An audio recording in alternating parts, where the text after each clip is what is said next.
Hello and welcome. In this video, we'll be working through the Chapter 5 test review solutions for each of the problems. So without further ado, let's go ahead and jump right on in.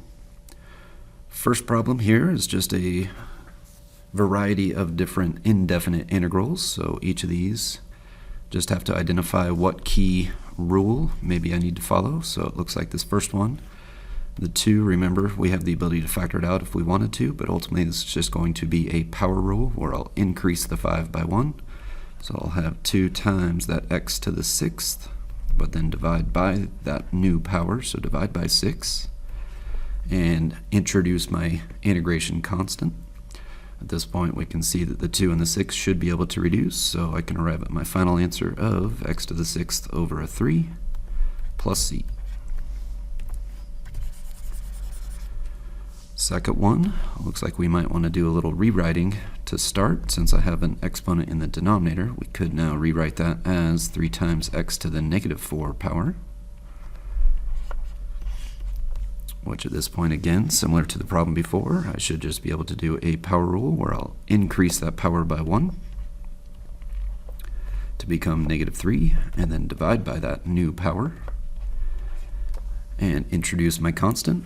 3 over a negative 3, I can just simplify to a negative 1, and I can drop that power back to the denominator, since it's negative, to come up with our answer of negative 1 over x cubed plus my constant.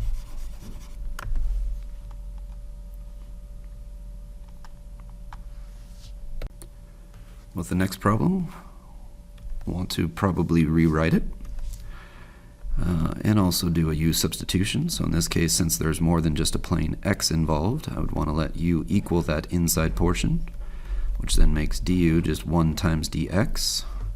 But also, again, rewrite that radical as something more in exponential form. And a cube root is the same as a 1/3 power. And then at the same time, do my substitution for what I just defined u to equal. And now we can go ahead and apply the power rule again. So I'll increase the power by 1 to get 4/3, and divide by 4/3, which is really the same as multiplying by 3/4.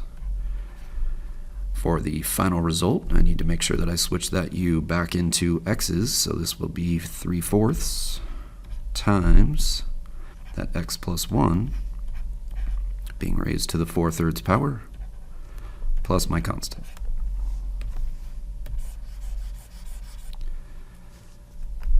Next one will be a similar approach as far as letting u equal the inside, or it would be x cubed minus 8. The du in this case would be 3x squared times dx. I have the dx and I have the x squared, but I am missing the 3, so I'm just going to multiply inside by 3 and out front by 1/3. At this point I should be able to make that substitution and call it 1/3 times, and then the square root in this case I can write as a 1/2 power, so this will be a 1/2 on my u, and then times du, because the 3, the dx, and the x squared were the 3 parts I needed for that du.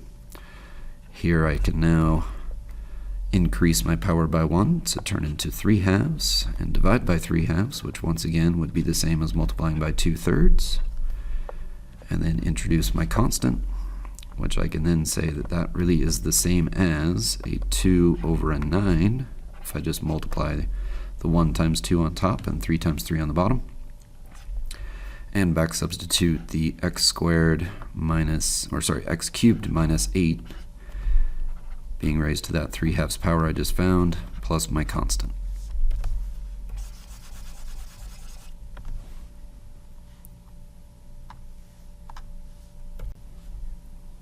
For part E, similar approach yet again.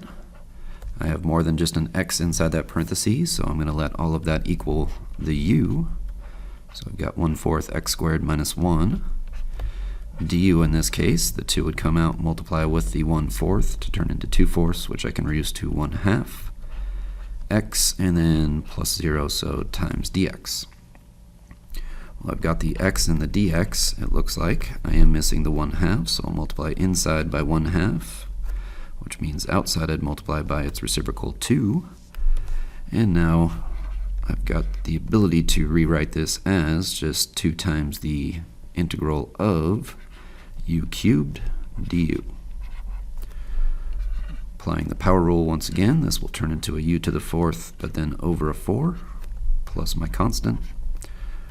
The 2 over the 4 can reduce to a 1/2, and back substitute my 1/4 x squared minus 1 inside my grouping with the power of 4 plus my constant.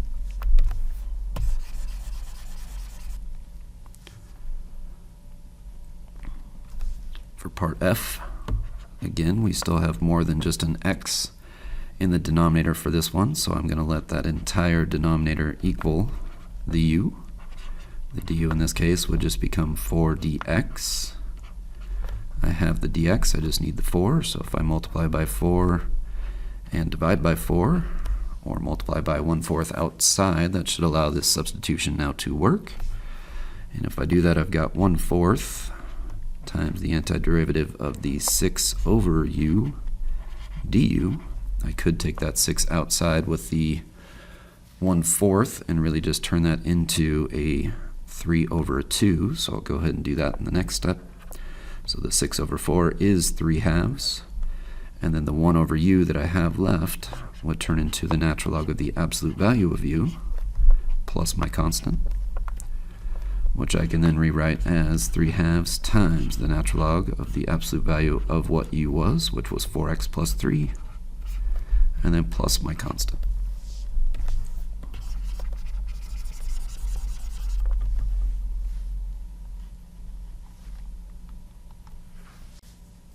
For part G, with this one, we'll do, again, there's more than just an x up in the exponent area on this e, so I'm going to let the u just equal that exponent part, so the x squared. Du in this case then would be 2x dx. It looks like I've got the x and the dx, but I have a different number in front, so I'm just going to create the 2 that I need it to be by multiplying by 2 as well as multiplying by 1/2, and I'll go ahead and actually take that 4 outside at this same time. So 4 times 1/2 out front will turn into a 2 times the antiderivative of an e to the u times du, because the 2, the dx, and the x all get to be a part of that du substitution. Well, the antiderivative, or the integral of this e to the u, is just going to be e to the u plus a constant. And again, back substitute into x's, so this would turn into 2 times e to the x squared plus my constant. And now finally to the last one on this page, part H. With this one I see multiple things in the numerator but only a single thing on the bottom, so I'm going to go ahead and just split that fraction into what looks like 4 different fractions and reduce as I go. So if I did 2x cubed divided by x squared, that should just leave 2x. Negative 5x squared divided by x squared should just leave a negative 5. An x over an x squared will leave a 1 over an x. And then the last one, there's nothing for the x to cancel with, so this will just be a 3 over x squared. All of that still grouped together and multiplied by the dx at the end. So this last one here with the exponent in the denominator, I'll probably move that to the top, so I'm really going to picture this last one as a 3 times x to the negative 2. That way the integration part will be a little bit easier to do. So if I did that and integrate each one of these, I'd have 2x squared over a 2 for this first term. So that one will get to reduce, minus a 5 times x, plus a 1 over x is going to turn into a natural log of the absolute value of x. And then I've got minus the 3 times x to the negative 1 by increasing that by 1, but then divided by negative 1. So that will actually switch to addition, it looks like. So my final answer here, if I go ahead and rewrite and reduce, I've got 2 over 2 reduces, so I've got x squared on the first one, minus 5x, plus the natural log of the absolute value of x, and then plus a 3 over an x. And plus my constant, should have put that on the previous line, so I'll go ahead and add that there as well. But that would be my final result. Not really much I can do to make that look any better. On to now question 2. This one wants us to find the particular solution. So since this one is the particular solution, that means I should be able to solve for C with the extra bit of info that they give us. So the first thing I have to do is get my general solution that has that C to solve for. So remember with these, if they provide us with a derivative, ultimately I just need to integrate to be able to apply or find what that general solution is. So I'll go ahead and just kind of introduce that integration sign and group it and end it with the dx. X to the negative 1/3, if I increase that, would become x to the 2/3, but then divided by 2/3, which is the same as multiplying by 3/2, minus, and then 1 should turn into an x, and now it's plus my constant. So this would be the f of x function that now I should be able to substitute the part that they gave us. So the function, when I plug in 8, will be equal to 4. So I've got 4 is equal to 3/2 times 8 to the 2/3. Well, 8, if I cube root it, will turn into 2. I guess I'll go ahead and just write it as 2/3 and simplify it here after a second. Then it would be minus the 8 plus the c. So notice I just replaced the two x's with the 8. But this 8 to the 2/3 is really the same as 2 squared, so 4. And 4 times 3/2, if I go ahead and simplify that, I guess let's move this up here so I got a little more room. I've got 4 is equal to 4 times 3/2 is going to be 4 divided by 2 is 2, times 3 would be 6, minus 8 plus c. Well, this right here is a negative 2, so if I end up adding 2 to the other side, I end up getting that 6 would equal the c. So my actual particular solution in this case is going to be when I replace the c with the original. So the f of x that we have is 3/2 times x to the 2/3 minus x, and then plus 6. And there we have it. Moving on now to question 3. This one gives us what looks like a marginal revenue, or it gives us the rate of change of the revenue as modeled here by the dr over dt. So ultimately I would just multiply both sides by that dt so it gets out of that denominator, and then integrate it. So it's going to be the integral of dr is equal to the integral of this 0.675 t to the 3/2 dt. Well, the integral of dr should just turn into r, which is what we're trying to get anyway, so that's good. And the next side, I've got the 0.675 times t to the 3/2. If I increase that by 1, would turn into 5/2, but then divided by 5/2, which would be the same as multiplying by 2/5. And if I go ahead and simplify that decimal times the fraction, I've got the 0.675 times 2/5 gives us as a fraction 27/100. So may as well keep it in exact form, or it would be 0.027. Then times the t to the 5/2. And I forgot the plus constant on the previous one, but we do have our plus c at the end. So it does give me this extra bit of info that I should be able to plug in and solve for. It does tell me that when t is 0, r is 0, so I'd end up with 0 is equal to 27/100 times 0, which is just going to be 0 plus c. So it looks to me like c is just equal to 0, so our actual model for this one is going to be r of, I guess it's not of x, it's of t.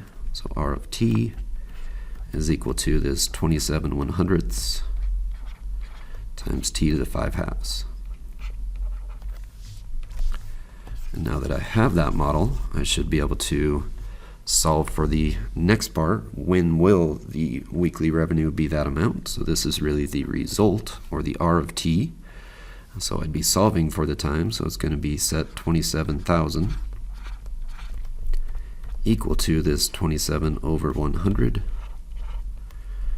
times t to the 5/2. So to start solving this one, I would just multiply both sides by 100/27 to cancel the fraction. if I go ahead and do that, I end up with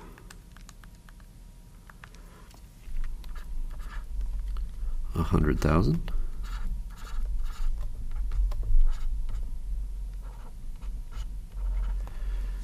And to cancel that power of 5/2, I could just raise it to a power of 2/5. So if I do 100,000 to a power of 2/5, that gives me that t would equal 100. So after 100 weeks, since that was the unit in which they were measuring the time, this particular situation would have turned into or yielded that 27,000.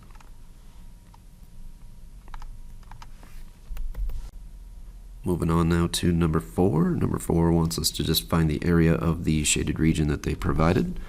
So in this case, the setup will be an antiderivative with bounds or limits. So my lower limit looks like it's 0, my upper limit looks like it's 1. Then would be of the function that they provided, so 2 over x plus 1, then times dx. So just like earlier, we would probably want to do a u substitution, let u equal the x plus 1, since there was more than just a plain x in the denominator. What's nice is the derivative of that is just dx, so I've got the dx, I've got the x plus 1, I've got everything I need. So this will be my antiderivative from 0 to 1 of 2 over u du, which I should then be able to say is a 2 times the natural log of the absolute value of u. However, the 1 and 0 were x's, so I do need to switch back to x's before I can substitute in. So replace that u with x plus 1.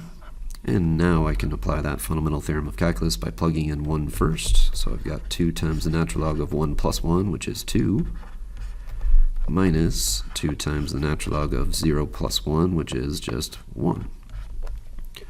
Well, the natural log of 1 here has a value of 0. So really my final result is it would equal either 2 natural log of 2, or we could write that, if we move that coefficient up as a power, we could also say it's the natural log of 2 squared, which is 4. So either of these two responses would be okay. That was a or. There we go. That looks a little bit more like I wrote the word or. But there we go. So that would be the area of this. So technically that would be, if it provided any units, some square units.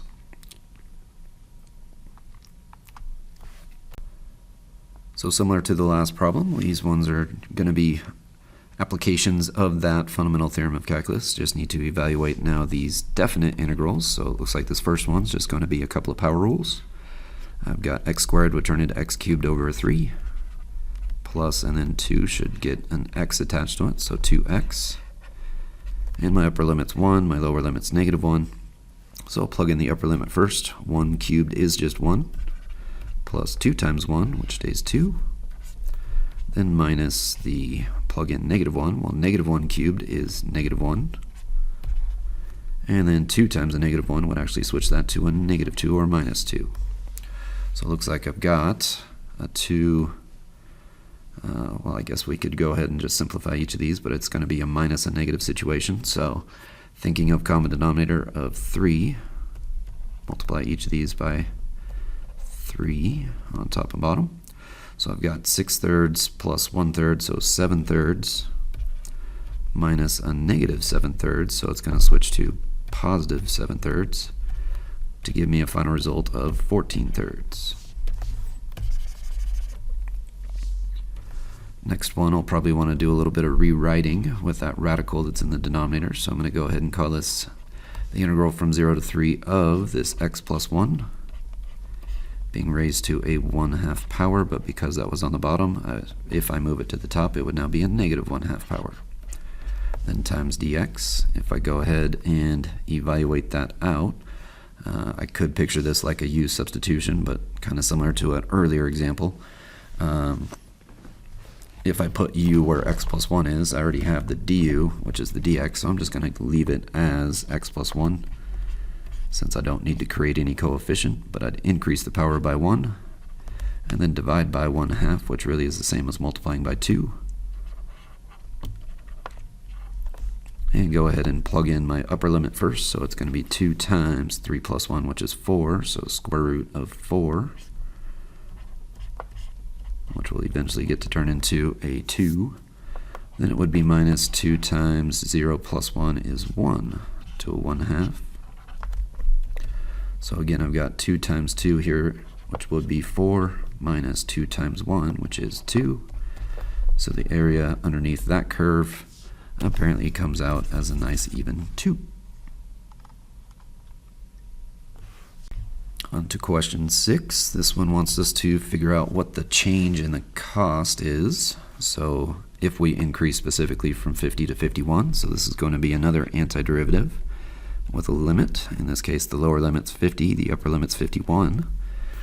And then it would be of that dc over dx function, which is 675 plus 0.5x as it provided, then times the dx that I could move over from that denominator just by multiplying by dx. And if I go ahead and integrate, this will turn into 675x plus 0.5 times x squared over 2, with still my limits of 50 and 51. And we probably could simplify this. This 0.05 really is the same as 1/2. And a 1/2 times another 1/2 is just going to turn into a 1/4. So I'm going to go ahead and just rewrite that just to show that step. This will be plus a 1/4 times x squared. And ultimately at this point I'll plug in my upper limit, so 675 times 51 plus 1/4 times 51 squared. Then it will be minus, I'll group all that together, minus what happens when I plug in 50, so 675 times 50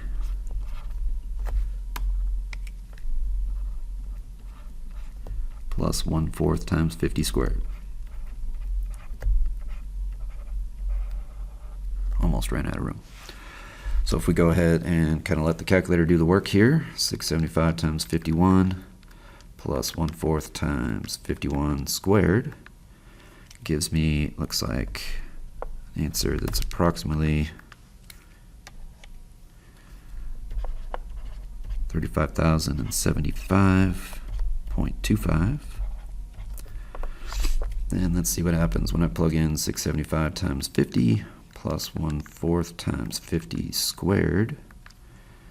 That one gives me a nice even 34375, so 34,375. And if I go ahead and subtract those two values, gives me an answer of 725 cents. So that would be the increase in my cost if I switched from 50 to 51 clients based on this model. All right, now on to question 7. This one wants us to figure out what is the average value.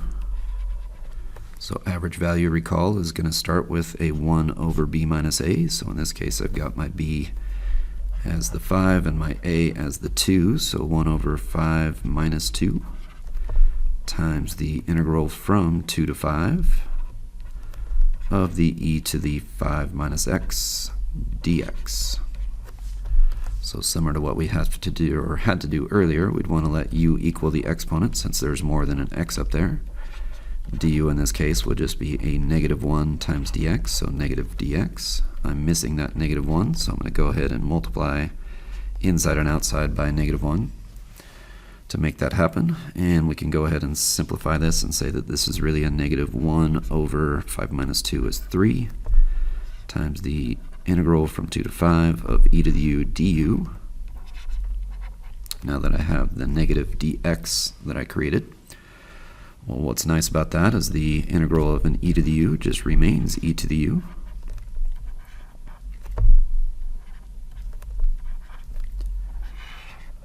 Which I can then back substitute the u that we said earlier, so it would be -1/3 times e to the 5 minus x with 5 and 2 as my limit. So let's go ahead and plug those numbers in. So I'd end up with negative 1/3 times e to the 5 minus 5, so e to the 0, minus another negative 1/3 times e to the 5 take away 2, which is e cubed. So minus a negative is going to switch to addition. So I've really got e to the 0 is 1, so I've got negative 1/3 plus a 1/3 e to the 3rd.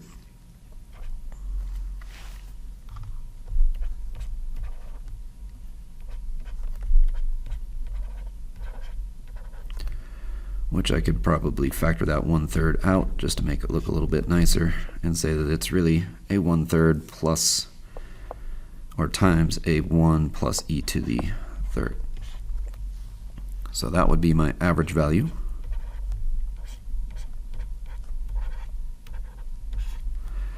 Second part of this problem, though, wants us to solve for all of the x values for where that actually happens. So this would be e to the 5 minus x, which is the original function. Just set it equal to that average value, 1/3 times 1 plus e to the 3rd. And if I go ahead and try and solve this for that x in the numerator, or sorry, in the exponent area, I would just need to introduce a natural log to both sides, which then should cancel that e, so it gives me 5 minus x is equal to this natural log of 1/3 times 1 plus e to the 3rd. Subtract the 5 to move that part over.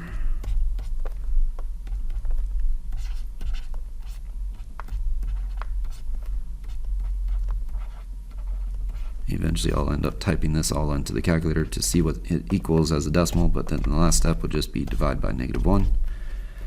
So let's go ahead and find out what that turns into. So natural log of 1/3 times 1 plus e cubed minus a 5, and then divide that result by -1. And this comes back as a negative 0.7073, it looks like. So there's my two parts to this one. Let's see, that seems a little bit off. Why wasn't that number actually in between?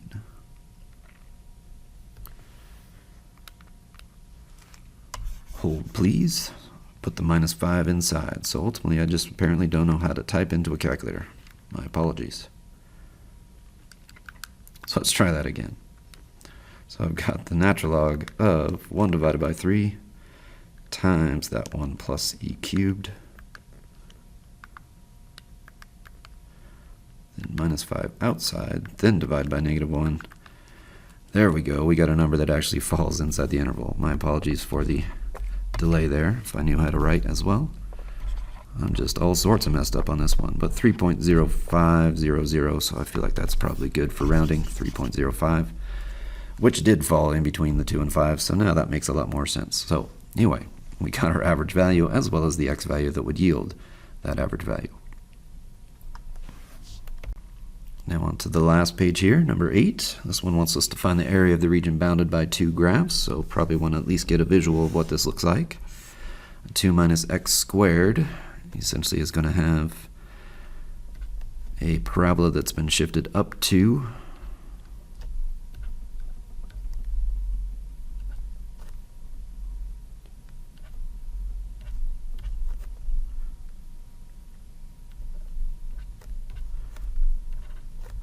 So it looks something kind of like that.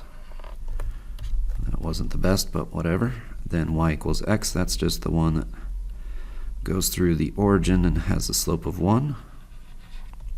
So it looks like my shaded region is just this part in between. So I'll need to figure out what these points of intersection are, which it looks like, since I plotted that point for both, we can use that to our advantage. And I'm going to guess this one is probably at that same location, but let's go ahead and solve for what that truly would equal just by setting x equal to 2 minus x squared. Since this is quadratic and I don't want that negative on the x squared, I'll go ahead and add the x squared over and subtract the 2 over, and get that this is x squared plus x minus 2, which is nice because that factors into an x plus a 2 and an x minus a 1 to give us our x values of -2 and +1. We've already got the +1, but this one here would be at -2, -2. So apparently I'm not quite to scale, but close enough. Anyway, as far as our setup is concerned, it's going to be the antiderivative from the -2 to +1 of, and in this case, the function that is higher up, it's the quadratic, so it's going to be of 2 minus x squared, then minus the lower function, which happens to be just x. Well, each of those I should just be able to apply a power rule to, so the integral of 2 is going to turn into 2x. X squared will turn into an x cubed over 3, and an x will turn into an x squared over 2. And now I'll get to apply my fundamental theorem of calculus. Plug in 1 first. 2 times 1 would give me 2. 1 cubed is 1 over 3, minus 1 squared over 2, so 1 over 2. Then minus plugging in -2 now. 2 times -2 is -4. -2 cubed is -8, so minus a negative will switch this one to addition, and it will be 8/3. And -2 squared is +4, so that minus sign will stay. And 4 over 2 I can reduce to just 2. So if I go ahead and simplify this just using a calculator, 1 minus 1/3 minus 1/2.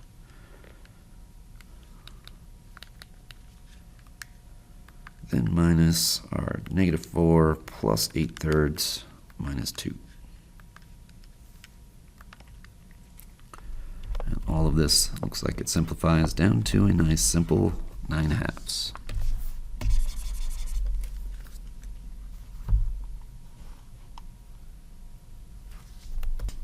Moving on now to number 9. This one I'll just roughly sketch what this situation kind of looks like. We have our demand function as something with a negative slope that starts relatively high, so our demand is going to be the one in blue. Our supply looks like it starts up in the hundreds, so if this was 500 where I just crossed the y-axis, 100 maybe be right about there, and it has a positive slope. And so if that's my supply, ultimately what I need for this is to figure out what is that equilibrium point, and our surpluses here are going to be either this top portion or the bottom portion. So if we look at what we have for the first part, if we go with the consumer surplus,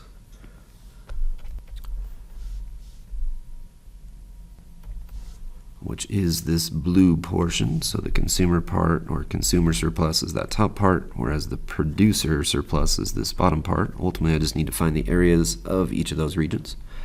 So for the consumer surplus, that's going to be the antiderivative from 0 to that point of intersection. So let's go ahead and figure that out here. I've got 500 minus x needs to equal 1.25 x plus 162.5.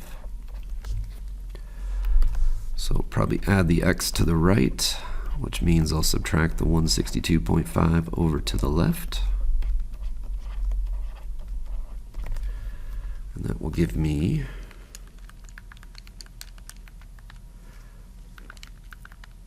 value of 337.5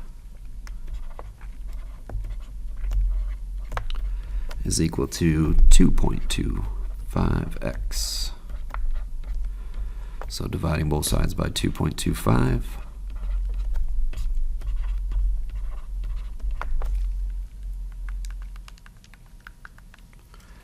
gives me a nice even value of 150.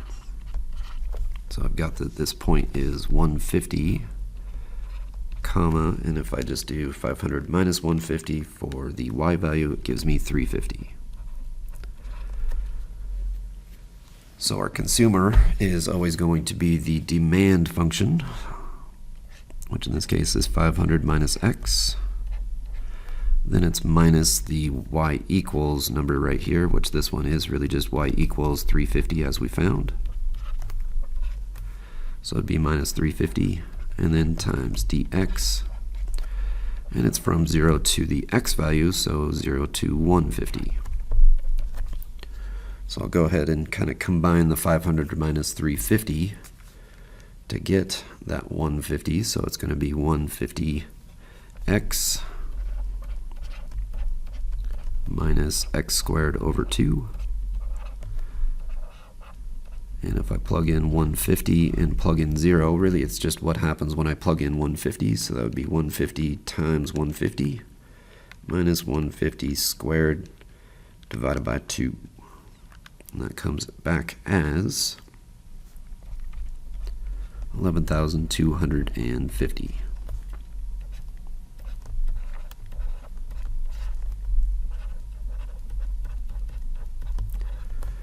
If we go ahead and do our producer surplus, it's going to be similar. It's going to be 0 to 150, but this time it's the y function, so that 350.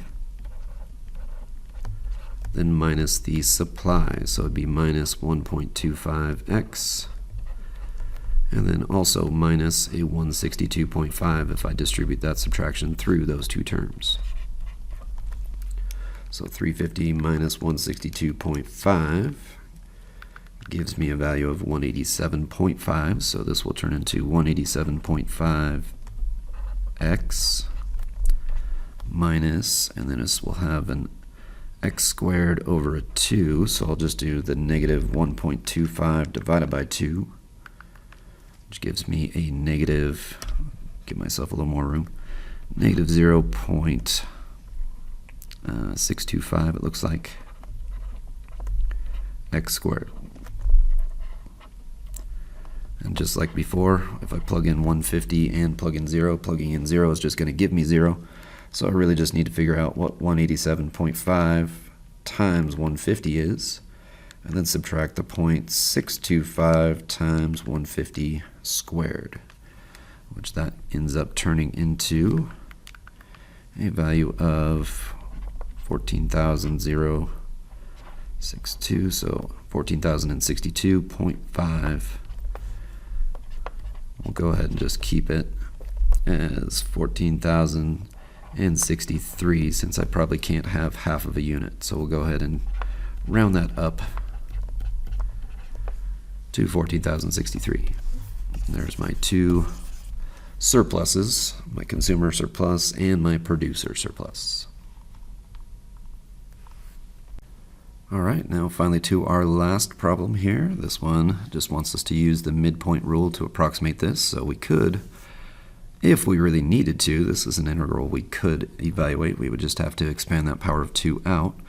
But again, we're just supposed to approximate with this one. So if we need to do any rounding, it does say let's go ahead and go to 4 decimal places. So anywho, I do need to identify my bounds here. So it is 0 to 2. And it does tell me specifically to use n equals 4, so it'd be 2 minus 0 over 4 for my delta x, which just turns into 1/2. So if I go ahead and break that into subintervals, it would be 0 to 1/2, then 1/2 to 1, then 1 to 3/2, and then 3/2 to 2. And if I go ahead and find the midpoint of each of those, halfway between 0 and 1/2 would be 1/4. Halfway between 1/2 and 1 would be 3/4. Halfway between 1 and 3/2 would be 5/4. And halfway between 3/2 and 2 would be 7/4. So ultimately I just need to figure out now what is the function at each of those values. So f of 1/4 would equal 1/4 squared plus 1, and then quantity squared. So 1/4 squared is 1/16, plus 1 would take it up to 17/16, and 17/16, if I were to go ahead and square that,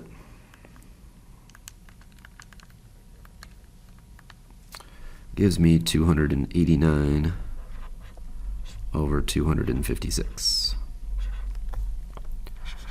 Similarly with 3/4, it's going to equal 3/4 squared plus 1, and then quantity squared, so 3/4 squared would turn into 9/16 plus 1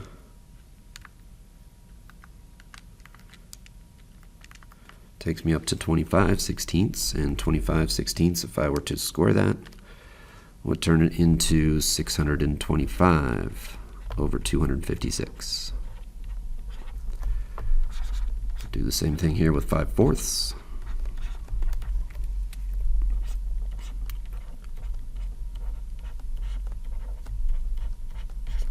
So 5/4, if I were to square it and add 1 to it, would turn into 41/16, and then square that result. I end up getting a giant number on top, 1681 over 256. And the last number here was 7/2, or sorry, not 7/2, that should be 7/4. I'm not sure why I wrote a 2 there, my apologies. So again, 7/4, if I square it, it's going to turn into 49/16, add 1 to that, it takes me up to 65/16, and then square that. Guess I could go ahead and write down what I'm doing on the calculator here. 7/4 squared plus 1, and then quantity squared would equal 4,225 over 256. So since all of those have common denominators, I could just add up the numerators. 289 plus 625 plus 1681 plus 4,225. And if I add all of those things up, it gives me 6,820 over 256. And remember, okay, that's the sum of all of the y values. I now need to multiply by the delta x, which was 1/2 from earlier, to arrive at my final result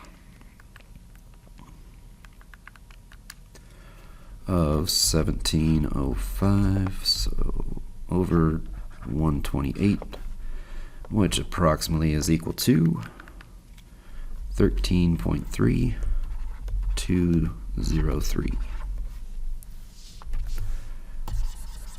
So since it did say go ahead and use decimals, I saved that for the very end, but we can go ahead and approximate it. So if we were to actually figure this out on a calculator and compute the actual value, I'll go ahead and just practice doing that anyway.